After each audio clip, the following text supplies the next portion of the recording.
Hi అండి, నమస్తే. నేను Ambika. Welcome back to Vinni చేతి వంట. ఈరోజు విన్నీ చేతి వంటలో మినపగారెల్ని ఏ విధంగా తయారు చేసుకోవచ్చో చూపిస్తానండి. ఇవైతే అస్సలు నూనె పీల్చుకోవు, చాలా పర్ఫెక్ట్గా తయారు చేసుకోవచ్చు. పైన క్రిస్పీగా, లోపల సాఫ్ట్గా ఎలా తయారు చేసుకోవాలో చూపిస్తాను. మరి కంప్లైంట్ చేస్తూ ఉంటారు కదా, గారెల్లో ఎక్కువగా నూనె పీల్చేస్తుందని. ఒకసారి నేను చేసే ఈ పద్ధతిలో ట్రై చేయండి. అస్సలు నూనె పీల్చుకోవు, మళ్ళీ అదే విధంగా తయారు చేసుకుంటారు మీరు. మరి ఒక చిన్న రిక్వెస్ట్ అండి, మన విన్నీ చేతి వంట ఛానల్ని ఇంకా సబ్స్క్రైబ్ చేసుకునే వాళ్ళు ఉంటే ప్లీజ్ సబ్స్క్రైబ్ చేసుకోండి. మరి వీడియోలోకి వెళ్ళిపోదాం. నేను ఇక్కడ ఒక 2 గ్లాసుల వరకు మినపప్పు తీసుకున్నాను, పొట్టు మినపప్పుని. దీన్ని శుభ్రంగా కడుక్కుని వీడియోలో చూపిస్తున్నట్టు నేనైతే కొద్దిగా పొట్టు ఉంచేసానండి. మీరు మినపగుళ్ళైనా వాడుకోవచ్చు.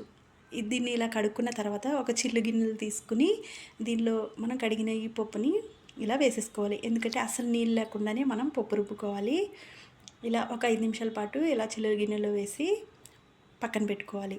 తర్వాత దీన్ని మిక్సీలోనైనా గ్రైండర్లోనైనా వేసుకుని సరిపడినంత ఉప్పు వేసుకుని గ్రైండ్ చేసుకోవాలి. మనం అస్సలు నీళ్ళు పోయకూడదండి, ఉప్పుతోనే గ్రైండ్ చేసుకోవాలి పప్పుని. ఇలా గ్రైండ్ చేసుకున్న తర్వాత మరి కొంచెం ఉప్పు సరిపోలేదు కాబట్టి నేను కొద్దిగా సాల్ట్ వేసానండి. తర్వాత దీనిలో పచ్చి మిరపకాయలు, తర్వాత కొద్దిగా అల్లం ముక్కని ఈ విధంగా మిక్సీ పట్టుకుని దీనిలో వేసుకున్నాను. పిండి ఈ కన్సిస్టెన్సీలో ఉంటే అస్సలు నూనె పీల్చుకోదండి. నూనె అయితే అస్సలు పోయకుండా గ్రైండ్ చేసుకోండి.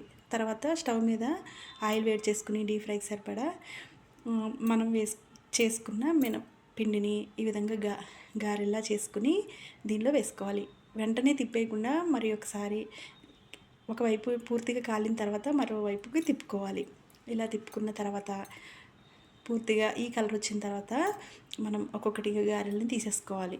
మిగిలిన పిండి అంతటిని కూడా ఇదే విధంగా గారెల్లా వేసుకొని చేసుకోండి. ఇంకొకసారి చెప్తున్నానండి, అస్సలు నీళ్ళు పోయకుండా పప్పుని గ్రైండర్లో కానీ మిక్సీలో కానీ వేసినప్పుడు ఉప్పుతోనే పిండి గ్రైండ్ అయ్యేలాగా చూసుకోండి. అప్పుడు నూనె పీల్చుకోకుండా ఉంటాయి, పర్ఫెక్ట్గా తయారు చేసుకోవచ్చు. అంతేనండి, గారెలు అయితే తయారైనట్లే. దీన్ని చికెన్ కూరతో కానీ పల్లి చట్నీతో తింటే చాలా బాగుంటుంది. ఒకసారి మీరు కూడా తయారు చేసుకుని మీకు ఎలా వచ్చిందో కామెంట్ రూపంలో తెలియచేయండి. వీడియో నచ్చితే లైక్ చేసి మీ ఫ్రెండ్స్కి, రిలేటివ్స్కి షేర్ చేయండి. ఇలాంటి మరిన్ని వీడియోస్ కోసం మా విన్నీ చేతి వంట ఛానల్ని ప్లీజ్ సబ్స్క్రైబ్ చేసుకోండి. Thank you for watching.